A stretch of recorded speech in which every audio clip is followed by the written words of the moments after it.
economic relationships, Esta negociación del Tratado de Libre Comercio. And we cannot afford a billionaire class. México no se ha acabado. Que 7 países a los cuales... America now has the best Es economy. que el país Me han está... escuchado decirlo anteriormente. No nos volverán a sacar. Decisiones con Susana Sáenz.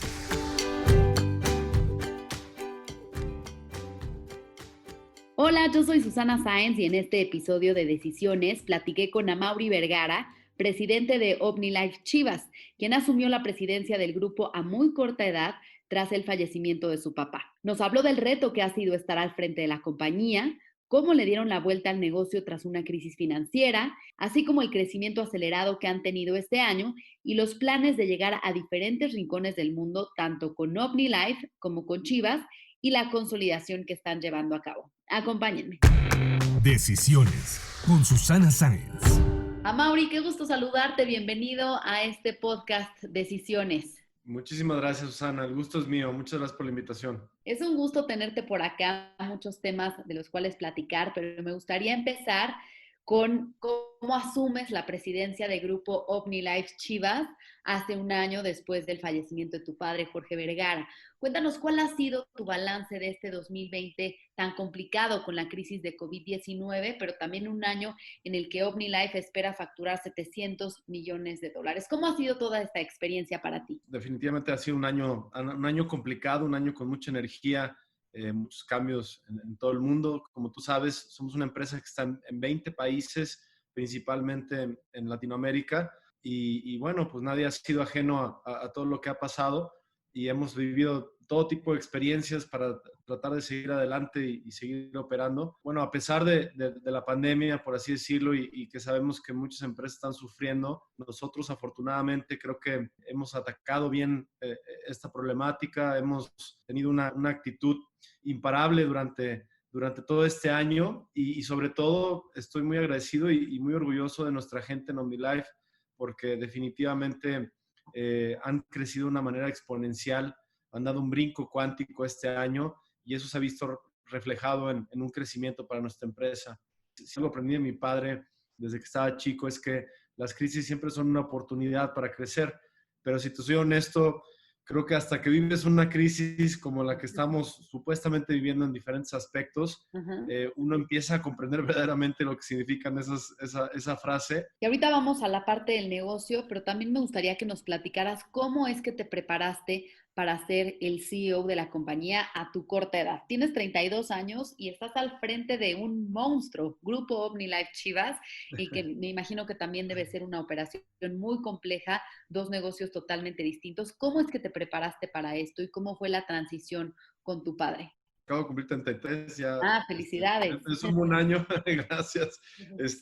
Y bueno, para mí estos últimos 3 años de mi vida, pues definitivamente yo creo que espero que tengan más años interesantes como estos, pero pues han sido definitivamente los años más sorprendentes, más extraordinarios que he tenido. El crecimiento a nivel personal, profesional que he tenido para mí es irreemplazable y yo creo que ninguna universidad, ningún estudio, nada de lo que me ha hecho prepararme profesionalmente me pudo haber anticipado lo que iba a vivir en todos los sentidos, ¿no? Y creo que mi preparación ha sido de alguna forma gradual. Siempre hemos sido una familia muy unida y siempre formamos parte de la empresa, de la empresa familiar. Estuvimos siempre acompañando a mi padre y a mi madre en la creación de esta empresa.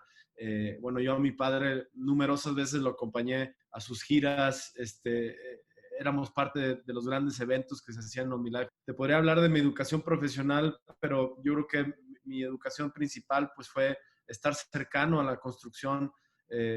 Mis padres no heredaron nada, nadie les dio nada, ellos lo construyeron desde cero, esto que ahora es Grupo OmniLife Chivas, y creo que haber vivido la experiencia de verlos, bueno, yo me sentí parte, ¿no? Junto con ellos de la construcción y ver cómo la empresa iba creciendo, cómo el staff se iba haciendo más grande, los diferentes retos, las diferentes épocas, pues yo te diría que esa ha sido mi preparación principal. Pero ¿cómo le hicieron en medio de esta crisis financiera a la que se enfrentaron? ¿Cómo le dieron la vuelta al negocio? Desde muy chicos aprendimos que las crisis muchas veces están en la cabeza, ¿no? Y sí, sigo creyendo y soy creyente que a pesar de que definitivamente hay números y hay proyecciones y, bueno, estadísticas de cómo se va a comportar en los próximos años el mundo financiero y el mundo en general, yo sigo creyendo que no hay nada como mantener una actitud positiva y aprovechar las crisis como una época de oportunidades. Eso como número uno. Y número dos, creo que si algo hicimos muy bien este año es aumentamos la comunicación con nuestro equipo de trabajo, nos aseguramos de que todos nos sintiéramos cercanos, unidos, ayudar al staff en momentos difíciles, en los contagios. Hemos ayudado a cualquier empleado que ha tenido algún problema colaborador. Y desde la parte técnica, pues inmediatamente cuando en febrero o marzo empieza esto, nos dimos cuenta que, como todos, que esto no sabíamos cuánto iba a durar y qué impactos podía tener.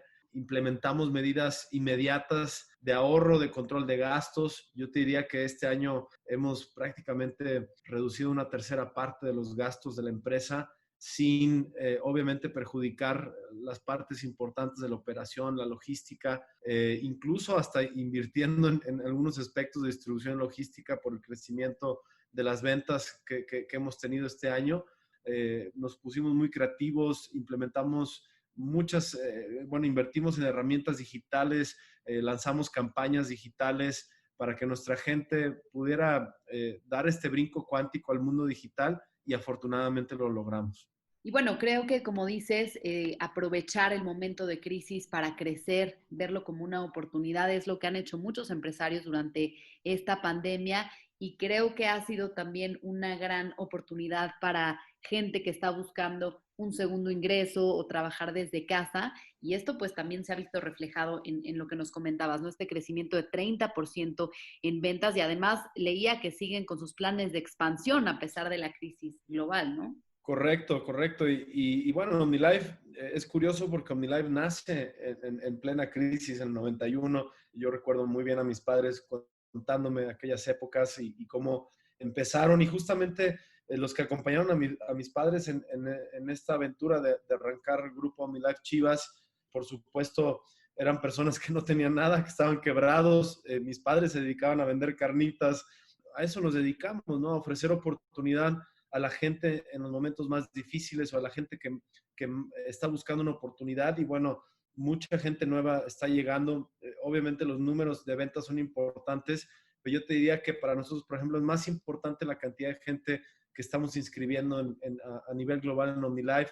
Te doy un dato, en el mes de septiembre, por ejemplo, ingresamos alrededor de 50,000 nuevas personas solamente en un mes. ¿Y cuántas personas son parte del grupo OmniLife?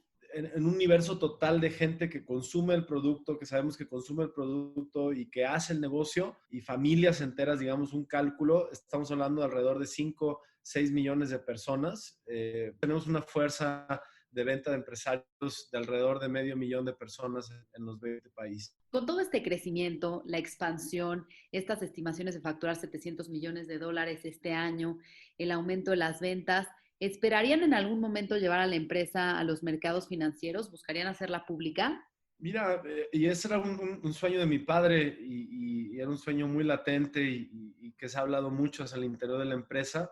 Creo que ese sueño, por supuesto, es viable, es algo que nos entusiasma y creo que OmniLife sería una gran empresa que podía cotizar en bolsa.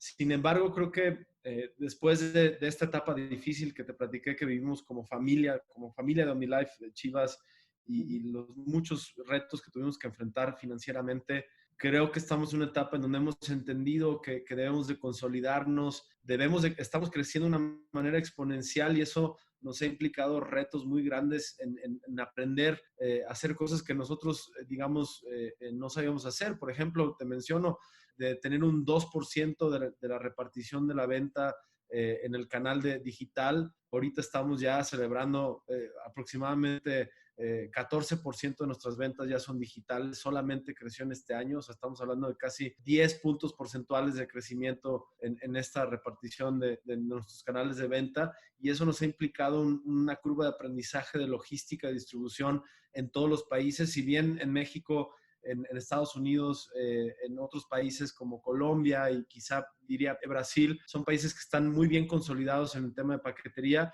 Hay países como Perú, Bolivia, Argentina, países pequeños, digamos, en tamaño geográfico como Panamá, Guatemala, El Salvador, República Dominicana, donde hemos vivido verdaderamente retos importantes de cómo movilizar nuestro producto por venta por internet, en un mundo en donde la gente se está acostumbrando a ese servicio tan rápido de estas compañías gigantes que estamos viendo crecer de una manera impresionante. Entonces, creo que para nosotros ha sido muy claro que ese plan de cotizar en bolsa tiene que venir después, tiene que venir además después del éxito de nuestra institucionalización. Si algo hemos logrado bien, mis hermanas y yo, es que creo que estamos preparando a la empresa para una verdadera institucionalización.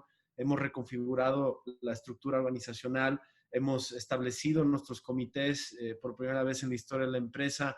Una vez que veamos que nuestra empresa está marchando bien, casi con las prácticas, con las buenas prácticas como una empresa pública, creo que podemos otra vez empezar a poner una fecha y obviamente hacer todo el proceso y entender muy bien qué implicaría para nosotros salir al mercado, ¿no? Con todo este trabajo arduo que ya están llevando a cabo, ¿cuántos años creen que podría tomar esta consolidación? Yo creo que estos 3 años van a ser años de consolidación. Estamos viendo el 2020, del 2021 al 2023, años muy importantes para consolidarnos en los países donde estamos. Por mencionarte, en Ecuador nos estamos convirtiendo en empresas líder en nuestro mercado, en la cosmética. Somos una de las 4 empresas más importantes de todo el país, por mencionarte, en Costa Rica también. Y creo que esto ha sido justamente por el enfoque que le hemos dado de consolidarnos, ¿no? Y también de tener la calma y la paciencia para no querer crecer solamente por el hecho de crecer, sino entender qué es lo que en nuestro negocio, en nuestra industria nos hace crecer. Por ejemplo, hemos puesto mucha atención al servicio de nuestros empresarios. Para nosotros es muy importante que en el país en donde estemos, a pesar de las ventas que han sido muy buenas, que nuestro leitmotiv, que nuestra razón de ser, que nuestros valores estén muy bien permeados en nuestro modelo de servicio, en nuestra filosofía de negocios, básicamente en nuestra estructura organizacional, ¿no? Bueno, estamos hablando de un grupo con varios negocios, pero principalmente OmniLife y Chivas, que son totalmente diferentes, ¿no? Por un lado, OmniLife, una de las empresas de suplementos alimenticios líder en el mercado, y por el otro, el equipo de fútbol Chivas, la marca Chivas TV. ¿Qué representa para ti Chivas, la franquicia con más aficionados en México, en Estados Unidos, y que lleva ya 114 años? Para mí Chivas, bueno, ¿qué te digo? Para mí Chivas en los últimos 18 años de mi vida se ha convertido en algo que es difícil a veces de expresar, porque es una combinación, obviamente desde mi puesto hoy en día, entre un negocio muy interesante del fútbol. Y para mí Chivas es más que una empresa, más que un club. Para mí es una inspiración para México y he aprendido mucho el sentido de responsabilidad que esto conlleva. Creo que Chivas es mucho más allá de un equipo de fútbol, es verdaderamente una empresa muy importante para el país y creo que es un vehículo sobre todo y una plataforma fundamental para los mexicanos y las mexicanas que si es utilizada para el bien y por supuesto se hacen bien las cosas a nivel deportivo, y a nivel de desarrollo humano con los jugadores, podemos verdaderamente inspirar a millones de personas con lo que hacemos. Creo que posiblemente, comparándonos con muchas instituciones de México, somos un club que tiene un potencial mucho más allá de lo que estamos haciendo hoy en día. Entonces, también es una inspiración de lo que podemos lograr como club mexicano, y creo que en este mundo globalizado, en este creciente negocio del fútbol, creo que podemos incluso tomar un papel más protagonista en la fotografía mundial del fútbol, y para eso pues tenemos que trabajar muy duro, pero creo que tenemos el potencial. Oye, y además creo que tiene pues algunas características muy particulares. Por ejemplo, que es el único equipo de fútbol en México que no pueden jugar futbolistas naturalizados, que solamente son mexicanos, y esta es una tradición que pues representa una gran inversión porque pues su mercado se acota, ¿no? Entonces, ¿qué significa esta tradición? Sabemos que también le vas al Atlético de Bilbao, en el que solamente pueden jugar vascos, por ejemplo. Es una tradición que empieza alrededor de los 50, 60, un directivo de Chivas establece esto como una regla y creo que va tomando fuerza en los 50, los 60, en la época del campeonísimo, en donde, bueno, Chivas gana la mayoría de las copas que tiene hoy en día y es recordado por esa época de oro donde el equipo ganó consecutivamente varias copas y creo que ahí se consolidó lo que significaba Chivas para los mexicanos. Y hoy en día, por supuesto, es una tradición que es muy cuestionada en este mundo tan globalizado en donde los equipos de alguna forma pues tienen el alcance de comprar prácticamente cualquier jugador a cualquier costo. Creo que Chivas está viviendo en este contexto mundial del fútbol algo muy interesante porque a pesar de que es muy cuestionado por eso, creo que solamente reafirma el camino que debemos de llevar y en mi experiencia personal, lo que he aprendido de esta tradición es que incluso nos ha empujado a ser mucho más inteligentes, a entender cómo, a pesar de que esto es una tradición y muchos lo ven como un ancla, un peso, una carga, ¿no? Y así se habla en los medios deportivos, yo lo veo todo lo contrario. Creo que es una gran virtud, es algo que nos hace retarnos más, trabajar más duro, nos pone el panorama más difícil porque es más difícil comprar jugadores mexicanos y a un costo mucho más alto, pero eso inmediatamente nos remonta a qué es lo que tenemos que hacer en nuestras fuerzas básicas para garantizar tener el talento en casa, ¿no? Esto nos ha reconfirmado y reforzado el camino que tenemos que llevar, que es quizá más difícil que la mayoría, y yo te diría, es mucho más honorable que la mayoría de los equipos, porque definitivamente es más difícil. Tenemos que hacer más cosas. No podemos voltear a Sudamérica y comprar un jugador y simplemente reforzar el equipo con una gama mucho más amplia de posibilidades. Y en esta parte que decías de pues el creciente negocio del fútbol, les gustaría ser protagonistas en la foto a nivel global. ¿A qué te refieres? Somos uno de los equipos latinoamericanos que más es visto alrededor del mundo y te explico. En la nueva estrategia de negociación de derechos de transmisión de Chivas, si bien en México estamos con la cadena TUDN, en Estados Unidos con Telemundo, hemos podido negociar también con Claro Sports y con algunas empresas rusas y africanas.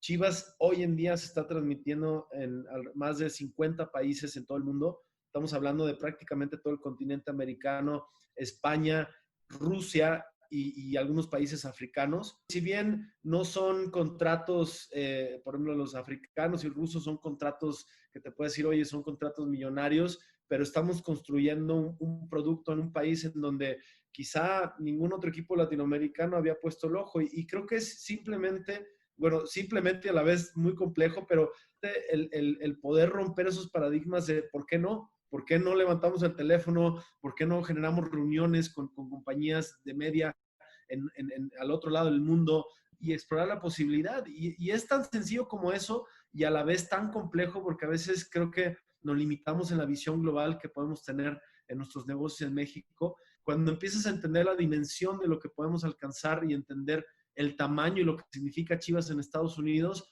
pues de alguna forma creo que durante unos años quizá hemos desperdiciado la oportunidad de crecimiento. Ahora creo que estamos más conscientes y queremos poner un pie mucho más firme en nuestras acciones, en nuestras colaboraciones con patrocinadores, en nuestros productos de Chivas en Estados Unidos, en nuestra forma en la que transmitimos los partidos y cómo queremos llegar a esos aficionados mexicanos y generar nuevas generaciones de aficionados en Estados Unidos, porque finalmente creo que si logramos crecer en Estados Unidos, pues podemos generar algo muy interesante para el club de crecimiento de ingresos que potencialmente nos pueden ayudar a invertir para seguir creciendo y quizá llevar el fútbol mexicano en conjunto a nuevos países. Y bueno, ya que hablabas de los temas de transmisiones, tu papá también lanzó Chivas TV en el 2016 con varios retos técnicos y comerciales, pero hoy vemos plataformas de todo tipo de contenido. ¿Crees que tu papá estaba adelantado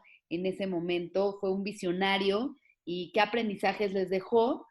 También, ¿qué viene para Chivas TV ya con tantos competidores? Sí, y mira, y te platico, Susana, y no es por querer demeritar la visión de mi padre. Por supuesto, mi padre fue el primero en apoyar el proyecto de Chivas TV, pero fue a mí a quien le delegó la responsabilidad de lanzar el proyecto. De hecho, una de mis participaciones más importantes para formarme a lo que estoy haciendo hoy en Chivas, pues fue hacer el proyecto de Chivas TV. ¡Qué bien! Y por supuesto, junto con mi equipo, y creo que lo más importante del proyecto que mi padre y yo coincidimos es que sentíamos que había una lejanía con la afición, sentimos que a pesar de que, bueno, teníamos un contrato de televisión, que ya llevábamos 10 años en él, nos parecía que hacía falta innovar, hacía falta buscar más canales de comunicación con el aficionado. Y si algo caracterizaba a mi padre era que era una persona incansable de estar buscando cómo innovar. Creo que era un verdadero apasionado de la innovación. Le gustaba cada vez que salía alguna plataforma nueva o algún gadget nuevo o algo, él inmediatamente estaba pensando cómo podemos hacer uso de esto. Era alguien que en ese sentido era todo lo contrario conservador. Le gustaba mucho estar pensando cómo podemos innovar nosotros, cómo podemos copiar, ¿no? También creo que hay un proceso muy interesante cuando dices, oye, esto está creciendo impresionante, ¿cómo podemos voltear a ver y crecer, ¿no? No se diga, por ejemplo, en Netflix, que fue una gran influencia en pensar, oye, ¿cómo podemos hacer esto, pero en el fútbol, ¿no? Chivas TV estaba inspirado en esa oleada de lo que estaba pasando, y ni siquiera estamos inventando el hilo negro. En Estados Unidos está muy consolidado las plataformas digitales para la transmisión de los partidos, pero en México, pues prácticamente nadie se había atrevido. Fueron pioneros. Sí, me gustaría pensar que sí. Sobre todo creo que fuimos los primeros en romper el miedo a cambiar la forma de hacer las cosas. Los contratos de televisión en México eran, con las televisoras eran por todo y todos los años, ¿no? O sea, dame todos los derechos mundiales, y nosotros fuimos los primeros en decir, oye, ¿por qué te voy a dar mis derechos del resto del mundo cuando no los estás explotando? Déjame mis derechos digitales porque yo quiero crecer la marca, quiero llegar a mis aficionados, independientemente de una osadía de querer generar grandes ingresos. Creo que el principal objetivo fue cómo le hacemos llegar a más gente y de más formas la señal de su equipo favorito, ¿no? Y eso nos ha llevado a un crecimiento y un aprendizaje, sobre todo por una cosa muy importante, Susana, que la televisión es un medio de una sola vía. En el Internet podemos medir en dónde está el usuario, cuánto tiempo se conectó, cuántas personas estuvieron conectadas simultáneamente.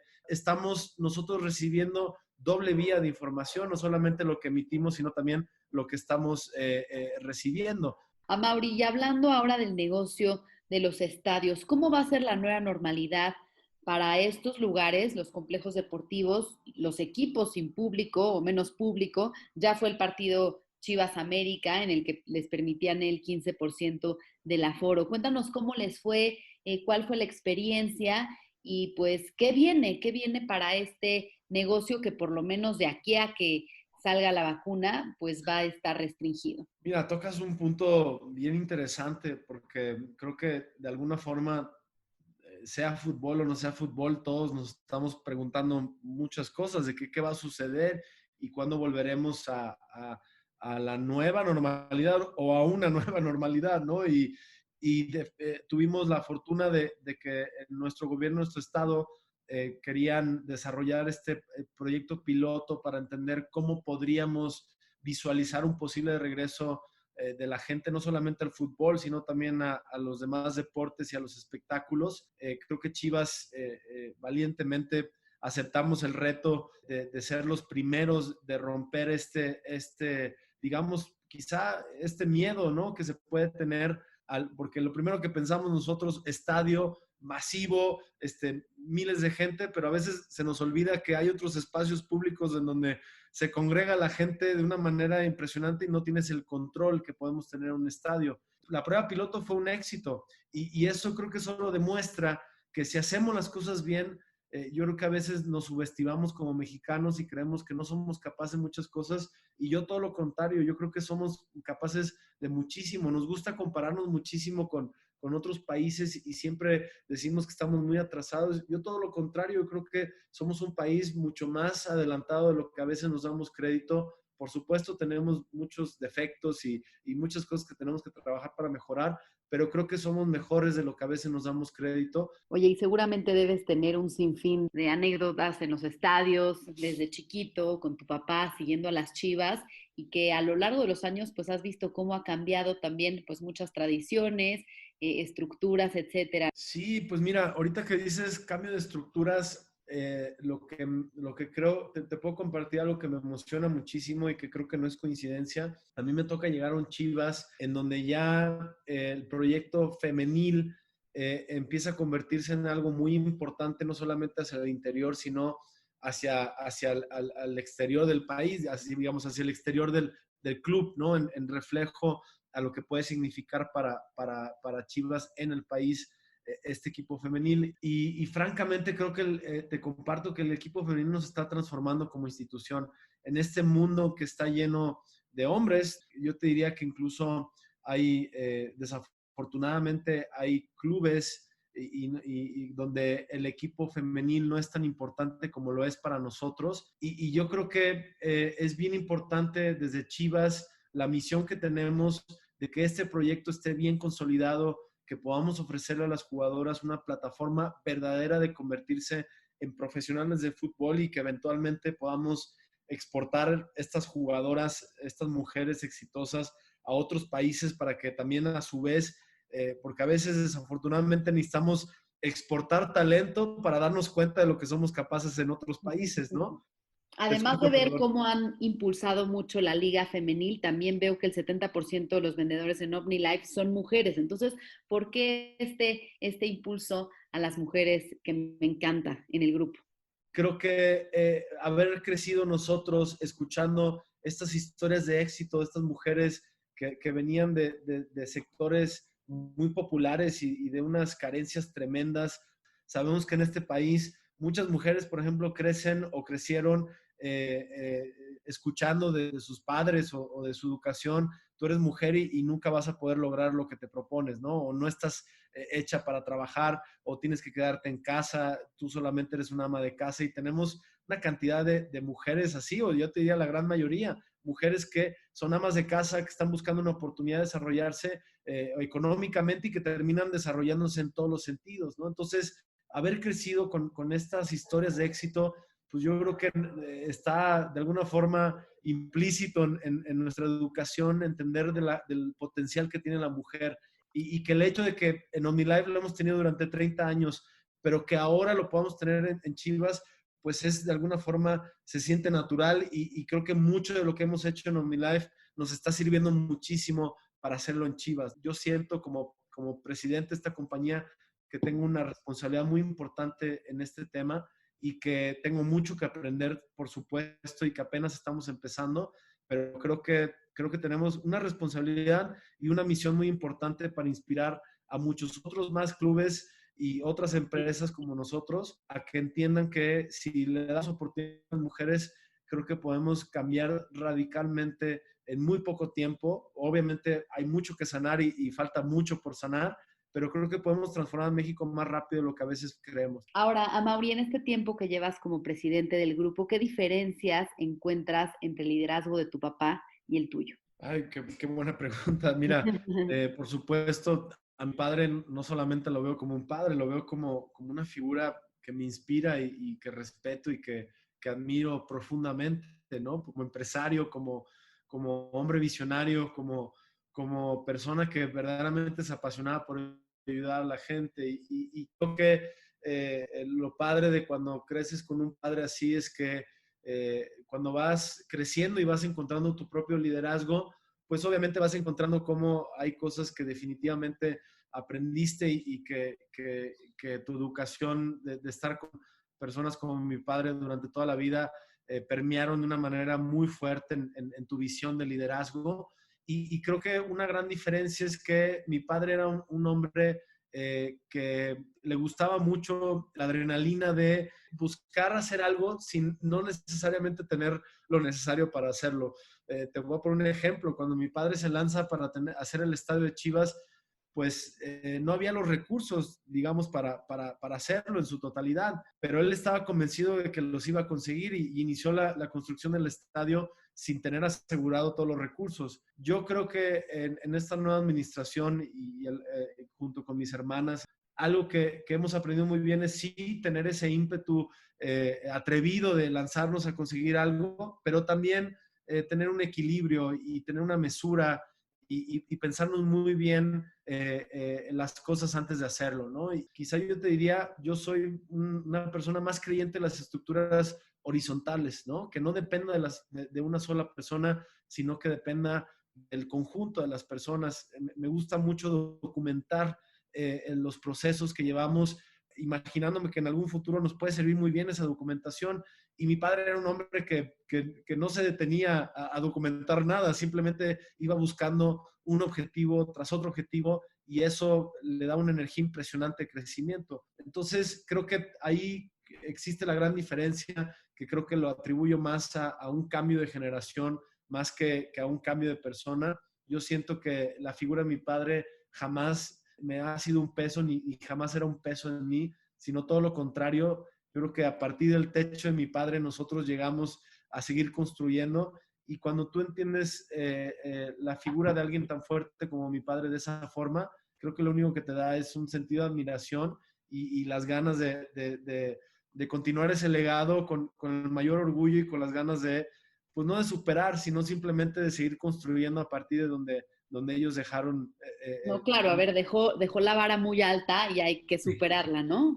Sí, más que superarla, repito, es como seguirla creciendo, ¿no? O sea, y con todo lo que nos enseñó está dentro de nosotros. Yo creo que lo más importante son los valores, Susana.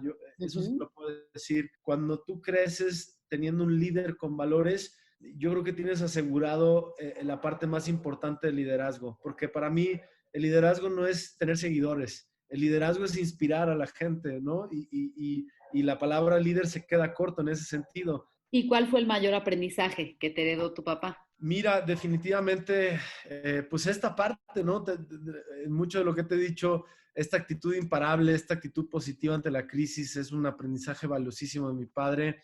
Los valores, creo que los valores es algo muy importante en las empresas. Y algo que también admiré muchísimo de mi padre es aceptar los errores y no verlos como fracasos. Yo creo que solamente fracasas si tú decides fracasar, pero para mí no existe el fracaso. Cuando tú crees que no existe el fracaso, ves tus errores como herramientas de crecimiento.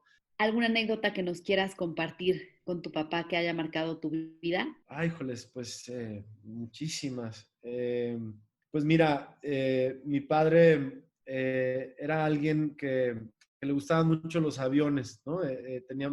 Mi padre encontró que el avión, comprar un avión, incluso compró un avión cuando ni siquiera, repito, cuando ni siquiera tenía los recursos para comprarlo, pero mi padre verdaderamente utilizaba el avión como una herramienta.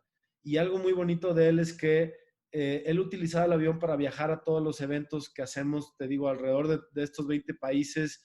Hacemos muchísimos eventos, hay giras donde visitaba mi padre 2 ciudades por día, en Sudamérica, por ejemplo, en México, y solo lo podía hacer porque tenía este avión, pero lo más padre de él es que invitaba a los empresarios de la compañía a viajar junto con él, a hacer estas giras y estos empresarios no necesariamente tenían que ser los empresarios más exitosos y los que más vendían podían ser empresarios que tenían un par de meses que habían entrado y que mi padre había visto algo en ellos que le gustaba y los invitaba y mi padre era alguien que de verdad nada pretendía, creo que muy humilde y que quería verdaderamente hacer sentir a los demás igual de especial que lo que él pensaba de él mismo, que muchas veces mi padre, o casi siempre, le servía a él mismo la comida a los empresarios, los hacía sentir que vivían una experiencia verdaderamente de abundancia en estos recorridos que hacía, y no sabes cuántas personas para ellos este momento en donde Jorge Vergara los invitaba a su avión, les decía que se quitaran los zapatos, que se sentara y mi padre les servía la comida y las bebidas en el avión. Para ellos era tan significativo ese detalle que hacía que verdaderamente se inspiraran y entendieran lo que significaba la abundancia en OmniLife y los motivaba de tal manera que muchos hasta la fecha hoy en día me decían, para mí el momento en donde yo vi que yo podía ser capaz de hacer lo que podía hacer era cuando tu padre me invitaba a esas giras. Para mí esa anécdota me lleva a muchas cosas, me remonta a muchas cosas de mi padre, a muchas virtudes que él tenía, pero principalmente a entender que todos somos iguales y que todos somos capaces de la abundancia y del éxito, y que el éxito no se mide monetario ni materialmente, se mide con la calidad humana, y que cuando tú eres cálido en tus valores y en tus propósitos y en tus sueños, yo creo que atraes las cosas buenas para ti y para los demás. Sabemos que tú eres un cineasta de profesión. Si hicieras una película con la historia del grupo y tu familia, ¿qué nombre le pondrías? Ay, mira, qué buena.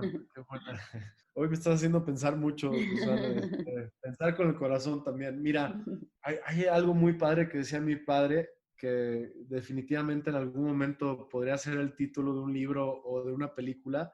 Uh-huh. Él decía, yo tenía un sueño dorado, pero luego ese sueño dorado se convirtió en morado. Y se me hace muy, muy bonito porque el color morado para nosotros significa muchísimo y es nuestro color, ¿no? De todo lo que hacemos en OmniLife. Uh-huh. Es un color muy poderoso. En muchas culturas o pensamientos, reflexiones, se piensa que el morado es el color de la transformación.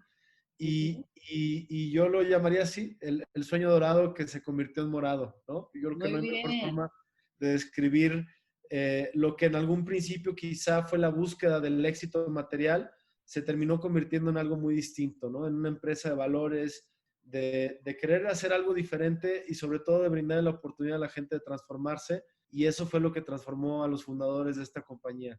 Y bueno, como sabes, Amaury, este podcast se llama Decisiones. Cuéntanos cuál ha sido la decisión más importante que has tomado en tu vida. Mira, y la estuve pensando, Susana, antes, por supuesto, sabía que esto es un elemento muy importante de tu podcast. Yo creo que la decisión más importante es que a pesar de la trascendencia de mi padre en esta vida, y que definitivamente tuvimos que entrar como familia a este legado que mis padres construyeron y que fueron tiempos difíciles, muy duros, muy dolorosos. La partida de mi padre ha sido muy dolorosa para nosotros, pero a su vez también un acto de amor muy importante. Yo creo que la decisión más importante para mí es haber tomado la decisión de convertirme en presidente del Grupo OmniLife por una decisión consciente, no una necesidad ni algo que me cayó o que, bueno, se podía obviar, ¿no? Bueno, pues para cerrar, Amaury, te voy a hacer unas preguntas de opción múltiple. ¿Qué prefieres, Chivas o Atlético de Bilbao? Chivas, por mucho. ¿Soccer, béisbol o básquetbol? Soccer, fútbol, soccer, sí. ¿Comida japonesa o mexicana? Uy, qué difícil. Si estuviera en una isla y solo pudiera escoger una de las dos, la mexicana, definitivamente es más folclórica. ¿Cine de arte o cine comercial? Cine de arte, por mucho, siempre. ¿Omar Bravo o Chava Reyes? Uy, qué buena pregunta, Susana. Mira, Omar Bravo porque lo viví, ¿no? Definitivamente Omar Bravo me tocó vivirlo y lo conozco. Y eso no se compara con alguien que pues no te tocó en tu infancia, ¿no? Entonces, Omar Bravo. Oye, y en Instagram, cuando puse que te iba a entrevistar, me preguntaron algunos aficionados que cuándo iba a ser campeón Chivas. Uy, es una pregunta difícil también de contestar. ¿Cuándo va a ser Chivas campeón? Cuando merezcamos ser campeones. Porque Perfecto. no es lo mismo querer ganar que merecer ganar. Entonces, cuando seamos merecedores del campeonato, lo vamos a lograr. Y esperemos que sea en este torneo, ¿por qué no? Pues muchas gracias a Amaury Vergara, presidente de Grupo OmniLife Chivas, por platicar con nosotros, compartirnos tu historia, este proceso de asumir la presidencia del grupo, que es un monstruo y que, bueno, ha tenido mucho éxito este año. Te seguimos deseando lo mejor para los próximos. Tienes toda una carrera y vida por delante, así que muchas gracias por compartirlo con nosotros. Muchísimas gracias, Susana. Ha sido un placer y verdaderamente disfruté mucho esta plática contigo. Si te gustó este podcast, recuerda suscribirte en Spotify, Apple Podcast o en mi canal de YouTube. Califícalo y comparte. También me puedes mandar tus comentarios o propuestas de a quién te gustaría que entrevistara en mis redes sociales. En Instagram y en Twitter me encuentras como @suscience y en Facebook /suscience3. Nos escuchamos el próximo miércoles.